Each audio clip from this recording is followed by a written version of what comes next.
After being hypnotized by the Real Jim's coverage of The Simpsons, I couldn't believe the lack of videos pertaining to my favorite animated series, American Dad. Since 2005, we've joined the Smith family in their zany adventures and watched as Roger Smith cemented himself as the most transformative, iconic cartoon character of the mid 2000s. With the first season of essentially any show, especially animation, you're gonna get perhaps crummy quality, personalities that are still baking in the oven, and some lackluster storylines. American Dad's first season is no exception. However, if you're a fan of nostalgia and the comfort of old school animation, you're going to revisit season 1 over and over. Sure, it's not perfect, and many changes will be made as we journey to the far superior second season, yet there are still 10 episodes that certainly stand out.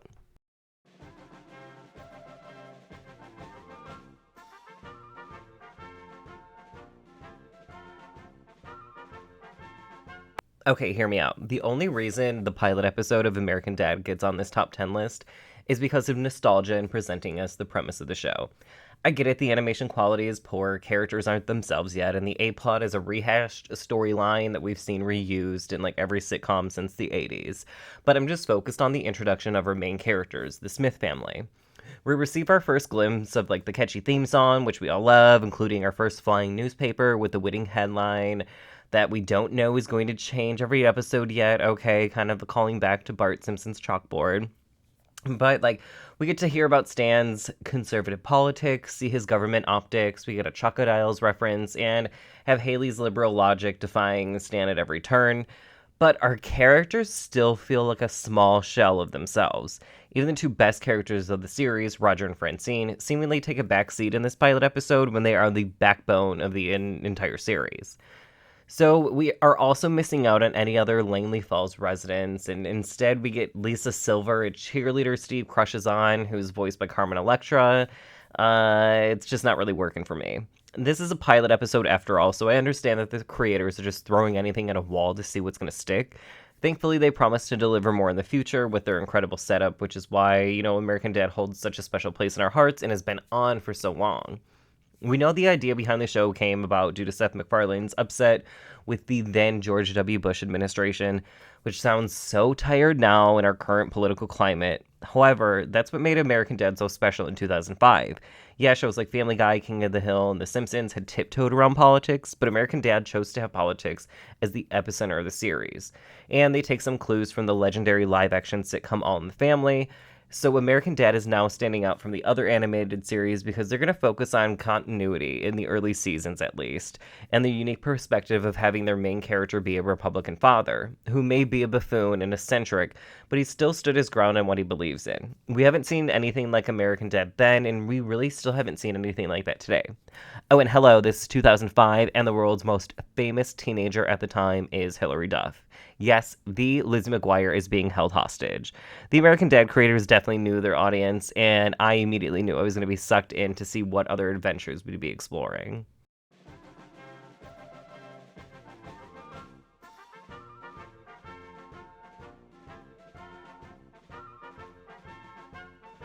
Threat level starts with a deadly virus being released in the Smith home, and they'll all be dead in a day, apparently.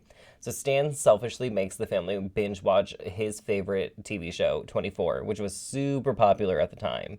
Kiefer Sutherland's character, Jack Bauer, a counter-terrorism agent, would be exactly who Stan thinks he is or wants to be. Of course, the virus turns out to be a ruse, much to Roger's dismay as he had planned to take over the house. With a renewed joy for life, Steve wants to be a womanizer, Haley continues her activism for the homeless, and Francine wants to make something of herself, so she decides to become a realtor. And at the end, we end with Stan fighting the homeless for money before Francine foils it all. Okay, so not only do the laughs come with like every scene of this episode, and we finally start to befriend our core characters, but the best part of this episode is becoming more familiar with the town's citizens who contribute so much to American Dad's greatness. Like Barb Hansen, fabulous realtor. She has her hand cut off in Guantanamo Bay after being kidnapped by Stan's CIA buddies. She'll return eventually with a hook for a hand in later episodes, so she must have escaped somehow. So here's the continuity I was just talking about. Then we have Stan's coworkers, Dick Reynolds and Jackson. The dynamics of this trio are pure perfection every time they share a scene. Stan's coworkers are really funny. They act more like boys in a locker room than professionals at a government organization. And the older you get, you kind of realize that's like the truth. No one ever grows up, you just get older. Most importantly, about threat levels, we meet Greg and Terry, the town's gay anchormen who become the Smiths' newest neighbors. Stan is ignorant of their sexuality, he really doesn't care, but is worried about living next to them because they are liberal media members who can't be trusted. We even get to see some skin on Stan as he has a hot tub hangout with them and receive some insight into their marriage. Their banter in every episode they appear in moving forward is constantly entertaining. They have dry, sarcastic humor of gay men that existed in like the 90s and the early 2000s that is always welcome and at this point is so comforting compared to some conversations and social issues that arise today. Wish we could just go back to the basics. So Steve gets his spotlight in this episode, perhaps to make him more of like the secondary main character until the show eventually realizes like Roger is their golden goose. But we get our first character development with his ragtag group of little rascal geeky friends, Snot, Barry, and Toshi, who doesn't speak English, but maybe in an homage to Kenny in South Park, his friends can totally understand him.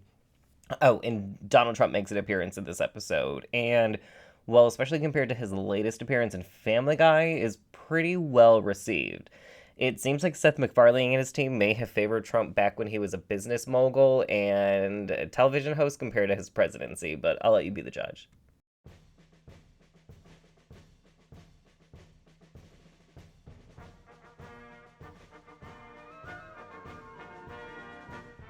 Okay, please don't get it twisted. I am passionately against every Klaus-centric episode. His character, which we'll explore separately, has always confused me with his placement in the show and also like the Smith family in general.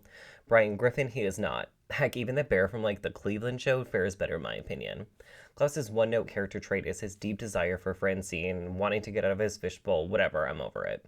However, he can't stop this episode from being fantastic. Finances with Wolves will forever be worth repeat watches simply for Roger's C-plot of wanting to become a parent to two sea monkeys, Romeo and Anastasia, whom he immediately and accidentally drowns in champagne right after their birth. I mean, how cute is his fake delivery room? Determined to give his children a proper burial, he meets a rabid wolf in the forest, whom he names Felicity, and brings into his home, just as Steve had spooked himself silly after watching a horror movie, and subsequently has a series of hilarious events where Steve and his merry men believe he's turning into a werewolf at night. Of course, Roger fails at domesticating his new daughter, and he didn't get his Gilmore Girls storyline, but that doesn't prevent him from instantly moving on to a loving new potential child, a rattlesnake. And Roger isn't the only reason to tune in. It's nice to see Francine get a bit of a spotlight episode and perhaps maybe honor Marge the Simpson selling pretzels out of her car, but this time it's Francine selling her muffins. They are so darn good that even Felicity loves them, enough to follow Roger around anyway. Then there's Haley's ironic subplot of befriending new liberal environmentalist radicals, one of whom lives as a potted plant. Haley eventually realizes there can be lunatic activists on either side of the political spectrum, an admission which is still true in today's political climate, perhaps literally. It's been almost 20 years since this episode aired, like sheesh, like have environmentalists always been this radical? Regardless, this episode provides tons of laughs and gives us some fun horror movie parodies, as well as a Kevin Costner film parody in Dances with the Wolves. Each of the Smiths has a storyline here, all 6 of them, which is pretty incredible to fit in all of these plots in such a short amount of time, and it showcases the talent of these writers and creators. Finances with Wolves is a masterpiece. But arguably the best part of this episode is Stan's inabilities to secure a parking spot at the mall. Despite even convincing the audience that he's finally about to park, nope. I'll give this moment the Sideshow Bob Rake Fail Award because the scene provides a laugh every time with each watch.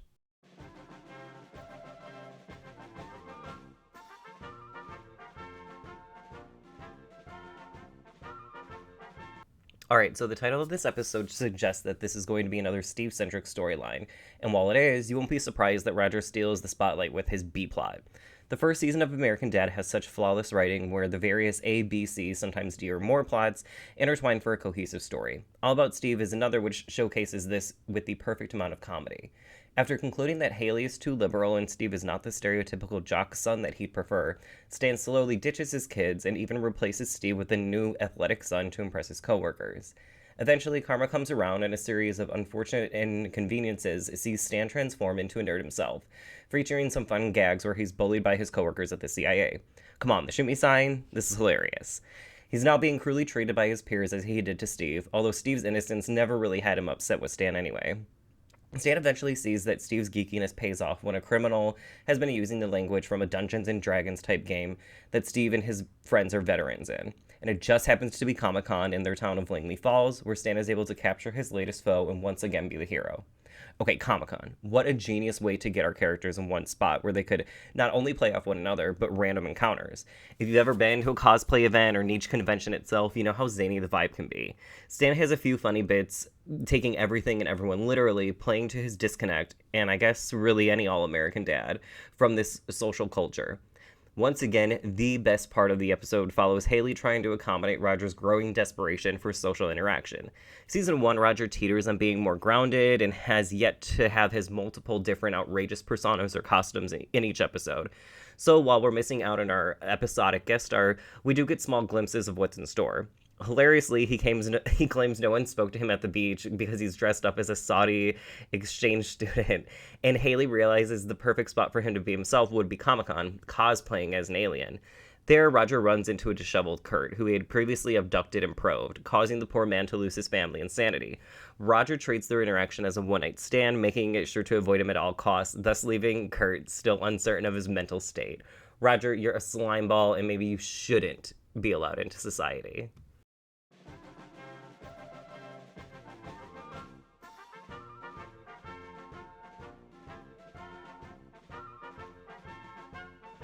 Codger, being a term for an old man, leads us to know that Roger Codger is going to get our favorite alien into some geriatric trouble, and boy does he.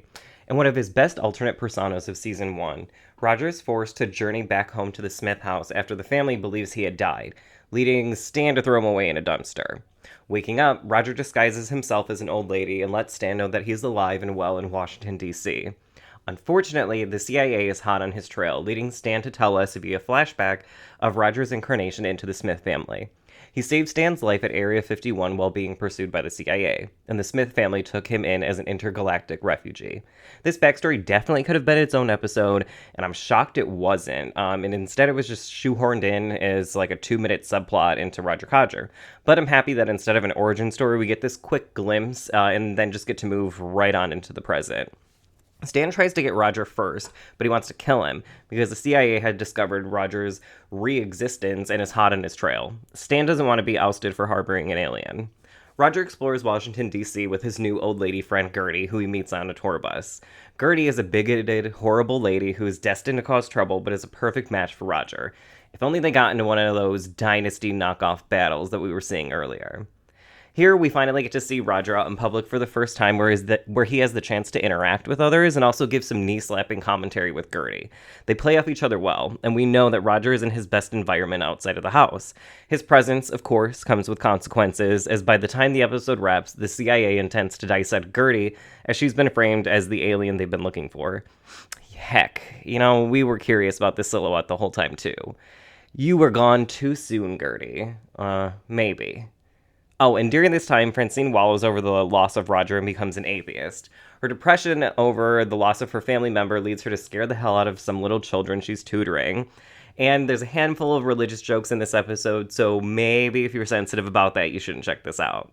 Roger Codger showing us Roger's birth into the Smith family is not only memorable, but canon, as we'll discover in later episodes. Watching Stan confess to Roger that he's just as much of a Smith as anyone else in the family is heartwarming, as we realize they are more loyal to one another than politicians and their constituents.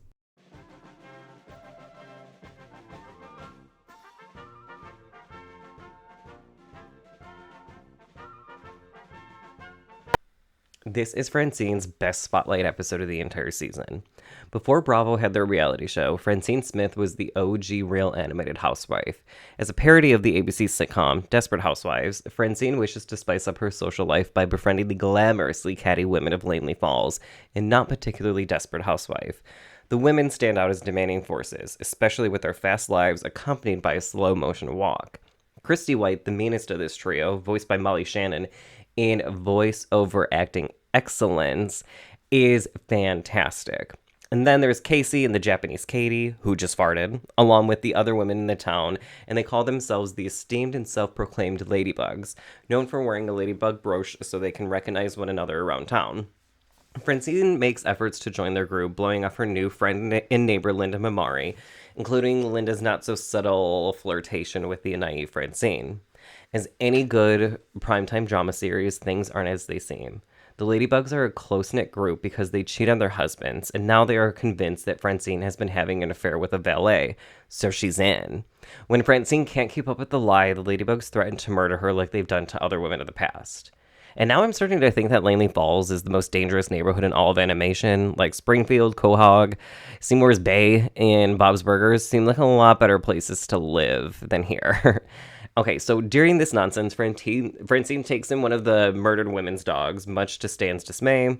Once the dog, Fussy, encounters Roger, who had just had a wolf as a pet daughter, mind you, the two quickly go to war with each other, leaving Roger to run away in fear frantically all the time. Stan becomes obsessed with the puppy, and they bond over their hate of Roger, only in the end to have him be ditched quicker than Francine ditched Linda earlier.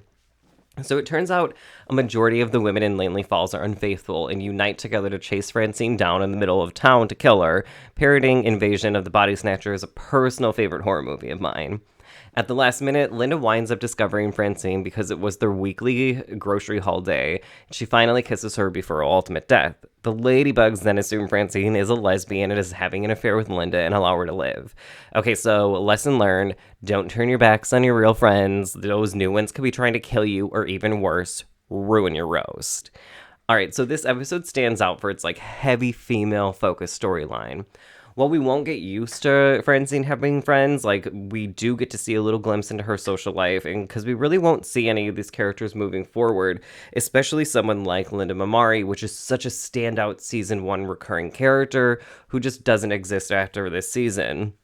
Linda is one of the best characters outside of the Smith family in season 1, so this is really disappointing. Moving forward, Francine suffers the same animated wife fate like Marge Simpson and Lois Griffin, where social life really doesn't exist outside of the family, and it's just disappointing. Even if Francine still does manage to shape into one of the most well-rounded characters outside of Roger in the show, we can still revisit this episode and just think what it would have been like if she actually would have had a social life and not just, Stan and Steve.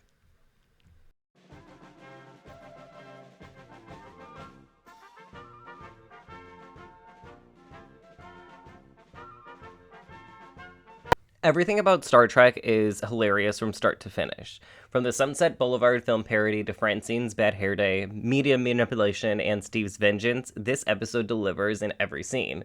Stan discovers Steve has been having Toshi do his homework, which becomes embarrassing for him after threatening Steve's teacher at a lovely family dinner, where the food was fantastic. Stan tries to inspire Steve to work harder by showing him an endless amount of rejection letters for novels he's tried to publish, since Amazon self-publishing wasn't around back in 2005. As a true writer, Steve writes what he knows, and bases a book on a brazenly drunk Roger, aptly titled Roger the Alien, and becomes an overnight sensation.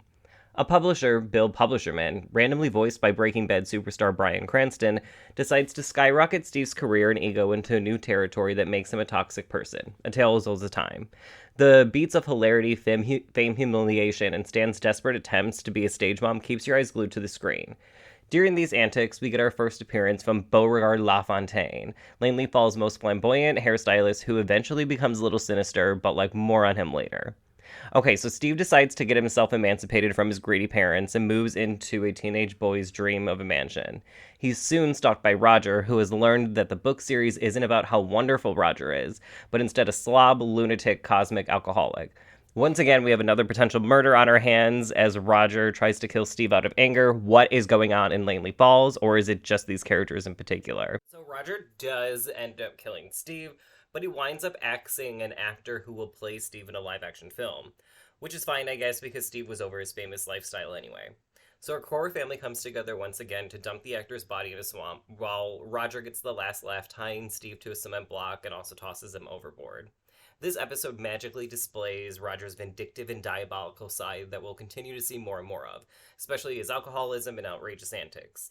This is arguably the episode where the writers finally know where they're going to take Roger moving forward, and we're in store for such fantastic storylines and laughs moving ahead. It's like they predicted their audience is going to love Roger already, knowing the public would be obsessed with him, even requiring merchandise for him. In this episode, we see Roger pull out a stuffed animal version of himself, which even features outrageous catchphrases. Who doesn't want a Roger teddy bear on their bed? I want one. So I get to Googling. Apparently, there was a limited run of a 10-inch plush Roger sold at some point by Walmart, but none are currently in stock. And then it also turns out there's hardly any official toy merchandise from American Dad. I found some bendable figures of our core six online, which is nearly $500, and I'm gathering that only 15,000 were made, and it appears that a lot of them were just given to the staff of the show, which is outrageous because I want these too. With so much merchandise from like The Simpsons and King of the Hill, Family Guy, hell, like even South Park, you'd think there'd be some of the Smith family in the Langley Falls residence. It seems American Dad has always gotten the short end of the stick when it comes to the original Fox Animation Domination lineup, but maybe that's why we love them the most. They're the underdogs.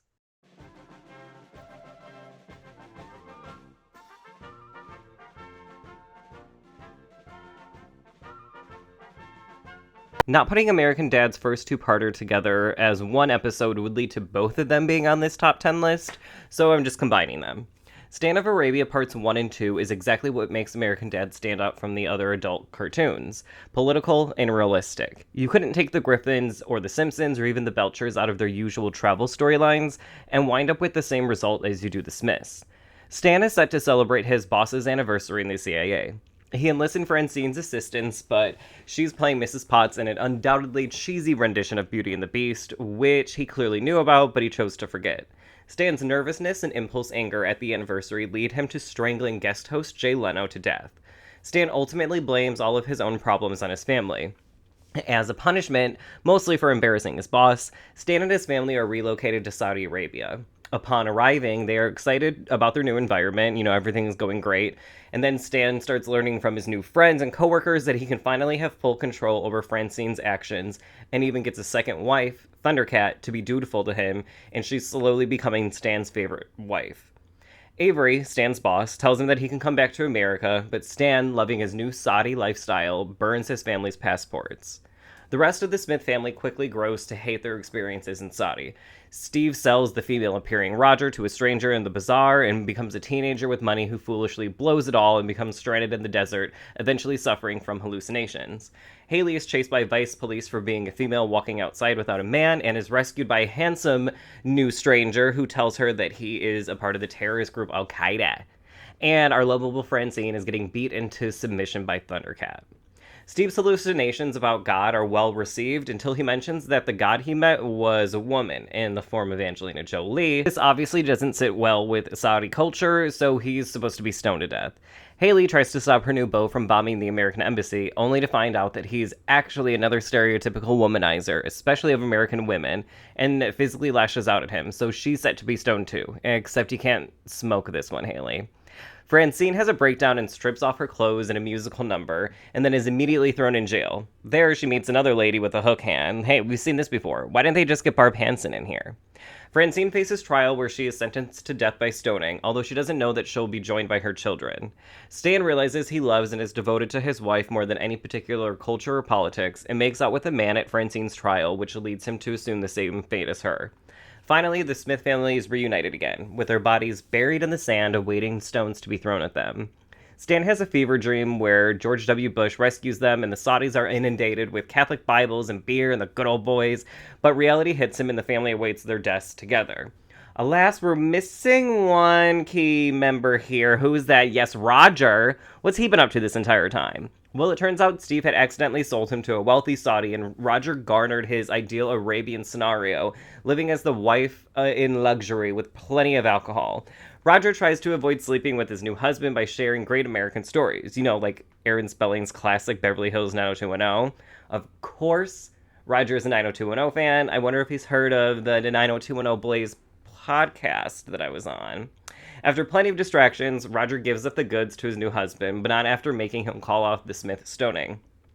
The family arrives back in the United States and couldn't be happier to be back in the best damn country on earth. Hypocrisy is definitely a theme throughout these episodes. Haley is shocked when she views an alleged documentary early on in the episode, claiming, "I don't believe it, Michael Moore has sold out." It's funny, it's cheeky, it's sarcastic, pointing out these hypocrisies in liberalism, wanting freedom of expression, diversity, and inclusion, but then being appalled when they can't express those same freedoms in another country like Saudi Arabia, and then Stan being excited to have total control over his family, and then realizing that family is important and those exact freedoms of identity and opinion is what makes his life worth living. It's cutesy, and the writers of Stan of Arabia knew exactly how to hit the bullseye. My pet peeve in animated cartoons are the musical numbers that get shoehorned into almost every episode now. Like, seriously, turn on an episode of Bob's Burgers post-season 6, and there is a musical number in every episode. Musicals need to stay in their lane for their audience. You can turn on Glee or any Ryan Murphy production to find your next soundtrack. In my opinion, adult animation fans are looking for cruel humor and inappropriate laughs. Musical numbers just don't sit well with me ever. But we know that Seth MacFarlane loves to insert his musical numbers into his shows. We've seen this many times in Family Guy. Who could forget the Conway Twitty abominations? In American Dad, musicals happen very seldomly, which is great. These musical scores that we get in Stan of Arabia are at least entertaining and visually on point. Stan wanting a wife, not a partner, is still even culturally relevant today. The nods to the Dick Van Dyke Show, the Flintstones, and even Edith Bunker from All in the Family, which, as we know, is an inspiration for American Dad, work perfectly representing famous television women of the past. Then, of course, there's Francine's sultry lingerie-laced dance number, and the lyrics work beautifully with the backdrop of Saudi Arabia, and boldly states the country's treatment of women. When back in the States, Stan sings about how the media is too liberal, life isn't perfect, and women are bossy, but as Francine states, damn, it is good to be home.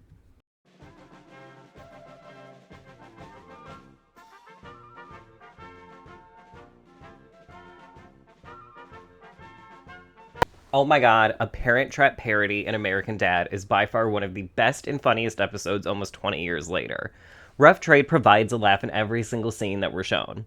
Stan has a series of stressors in his life. He's the family's primary provider, and their needs lead to distractions, which causes him to mess up at work, like using Alien 2's cargo loader to accidentally kill legendary liberal Senator Dianne Feinstein, who has been in politics since 1978 until today. Think about that for a moment.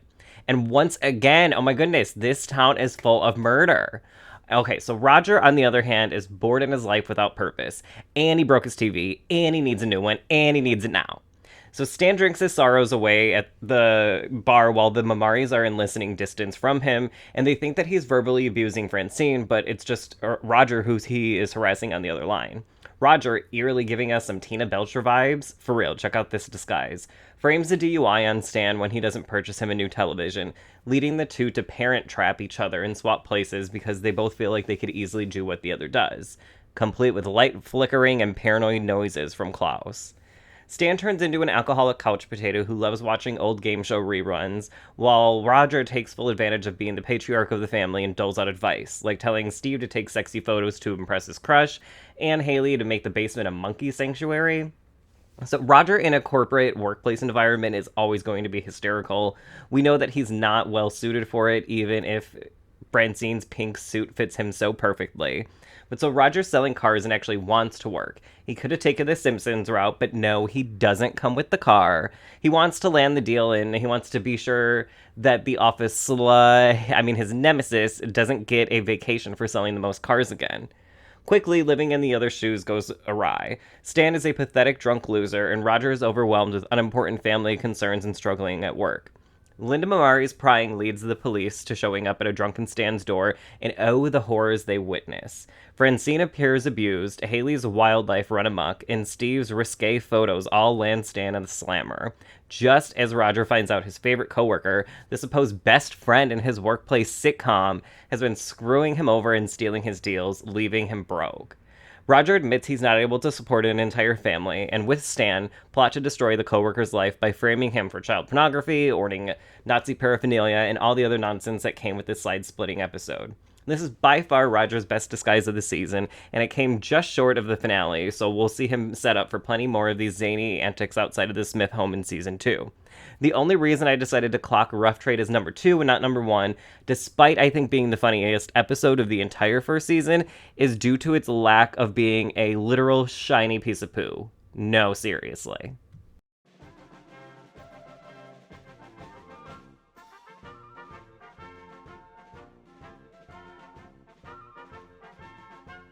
There is so much to unpack in what makes Homeland Insecurity the greatest episode of season 1. This episode was originally released in the block of 7 original episodes and gives us an official introduction to so many of the citizens in Langley Falls who will be our foils, friends, and favorite supporting characters. We get the gist that Francine wants to reconnect with the neighborhood after finding out that her chubby neighbor Tuttle had lost his wife Betty. Side note, I'd like to point out that Tuttle's deceased wife's name is Betty, which is also Stan's mother's name. Why wasn't this mentioned right away? I hope someone got fired for that blunder. But let's step aside. So we get to see Francine in all of her suburban housewife glory as she plans to throw a party. She invites the new neighbors, the American, Iranian, Bob and Linda Mamari, in their premiere episode. They're wholesome and warm people, of course, but Stan has his suspicions because they aren't white. We're perhaps treated to some Family Guy parodied scenes or cutaways in this episode, as Francine recounts the atrocious interactions Stan had previously had with potential friends, like stating a woman had an abortion in college. So while it's offensive to some, it shows Stan's social awkwardness, like abortion is something he actually wants to talk about, even though it's incredibly inappropriate. It's why we love him as a viewer, but if you knew this guy as your neighbor, you might be appalled by him, unless you want a cavity search.